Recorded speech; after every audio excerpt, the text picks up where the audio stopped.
में 125 crore mobile phone user हैं, जिसमें से 90% प्रीपेड प्लान के यूजर हैं। सर, आज मैं प्रीपेड प्लान के जो मोबाइल यूजर्स हैं उनकी ओर से दो समस्याएं उठाना चाहता हूं। सर, पहली समस्या है कि रिचार्ज खत्म होने के बाद आउटगोइंग के साथ साथ इनकमिंग कॉल का भी बंद होना। सर, जब प्रीपेड प्लान एक्सपायर होता है या मोबाइल रिचार्ज की वैलिडिटी खत्म होती है तो आपकी आवाज बंद कर दी जाती है। फोन मेरा, सिम कार्ड मेरा, नंबर मेरा, तो सर रिचार्ज खत्म होने के बाद आउटगोइंग कॉल बंद होना समझ आता है, लेकिन इनकमिंग कॉल बंद होना सरासर मनमानी है। सर, हमारा मोबाइल नंबर आज हमारी डिजिटल पहचान बन चुका है।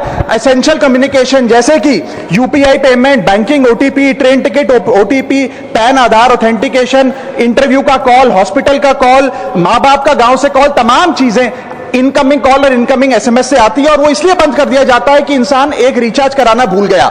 सर, इनकमिंग कॉल बंद करना is not stopping of a service, ये हमारे राइट टू कम्युनिकेशन को स्टॉप करने जैसा है। सर, जैसे आपका आधार कार्ड इसलिए एक्सपायर नहीं हो जाता कि आपने डिटेल अपडेट नहीं करी, या आपका बैंक का खाता इसलिए बंद नहीं हो जाता कि आपने मंथली डिपॉजिट जमा नहीं किया, या आपका वोटर आईडी इसलिए सस्पेंड नहीं हो जाता कि आप एक चुनाव में वोट डालना भूल गए। ठीक उसी तरह आपका मोबाइल नंबर इसलिए सस्पेंड और डीएक्टिवेट नहीं होना चाहिए कि आप एक रिचार्ज भूल गए। सर, मैं सदन में फ्री आउटगोइंग की मांग नहीं कर रहा, फ्री डेटा की मांग नहीं कर रहा, लेकिन इनकमिंग कॉल फैसिलिटी की गारंटी होनी चाहिए। मेरी 3 स्पेसिफिक मांग है। पहली, प्रीपेड मोबाइल कनेक्शन में इनकमिंग कॉल और इनकमिंग एसएमएस कम से कम 1 साल तक कंटिन्यू रहे, चलता रहे from the date of the last recharge, ताकि एसेंशियल कम्युनिकेशन चलती रहे। दूसरी, deactivation of the mobile number after 3 years. ऐसा ना हो कि आपका मोबाइल नंबर किसी को आपका मोबाइल नंबर बंद करके किसी और को अलॉट कर दिया जाए। कम से कम 3 साल का ग्रेस पीरियड देना चाहिए from the date of the last recharge. And third demand, mobile operator should introduce a low cost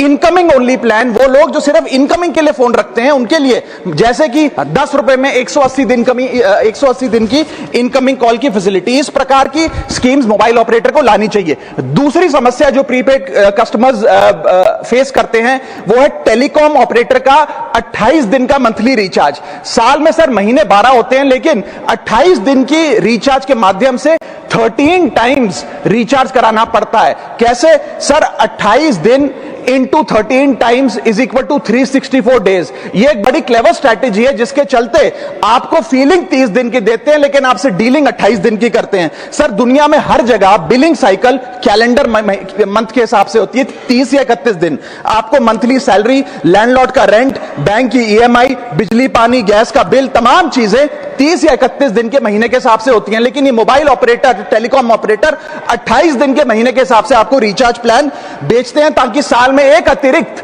recharge आपको मिल जाए। मैं उम्मीद करता हूं कि इसे भी समाप्त किया जाएगा।